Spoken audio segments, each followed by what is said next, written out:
대만에 진출해 있는 글로벌 기업들이 짐을 싸고 있습니다. 중국의 침공 우려가 커지면서 대만에서 발을 뺄 준비를 하고 있는 건데요. 주재원을 대피시키고 사업 손실을 최소화하기 위한 전략 마련에 분주한 모습입니다. 니혼게이자이 신문은 지난달 19일에서 28일 대만에 진출해 있는 일본, 미국, 유럽 등 대기업 50곳을 대상으로 긴급 설문을 실시한 결과 절반에 달하는 23곳이 대만 유사시 계획을 준비하고 있는 걸로 확인됐다고 2일 전했습니다. 협력사에 미칠 영향과 루머 피해 등을 고려해 개별 기업명은 공개하지 않았지만 업종별로는 반도체 전자부품 14개사, 소재화학 5개사, 금융 4개사, 무역 5개사 등이 이번 조사에 응했다고 니케이는 밝혔습니다. 특히 일본계 금융기업이나 유럽 에너지기업 등 4곳은 이미 유사시 계획 수립이 끝났습니다. 주재원이나 가족 대피 계획뿐 아니라 사업 지속 방안도 강구했는데요. 현재 유사시 대응안을 마련 중인 기업은 19곳이고 21개 기업은 유사시 전략 마련 여부를 검토하겠다고 답했습니다. 대만에서 사업을 하고 있는 거의 대부분 외국계 기업이 중국의 침공을 사업 변수로 판단하고 있는 셈입니다.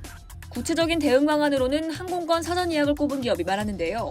이미 주재원과 그 가족의 대피를 위해 1년간 유효한 일본 나리타행 항공권을 확보한 금융기업도 있습니다. 대만에 약 300명 직원을 둔 한 대형 소재기업의 임원은 최근 대만 국적 사원 전체에 대해 피난 희망 여부를 조사했다며 동시에 일본으로 대피하지 못할 것에 대비해 태국, 싱가포르, 말레이시아 등도 피난처로 검토하고 있다고 말했습니다.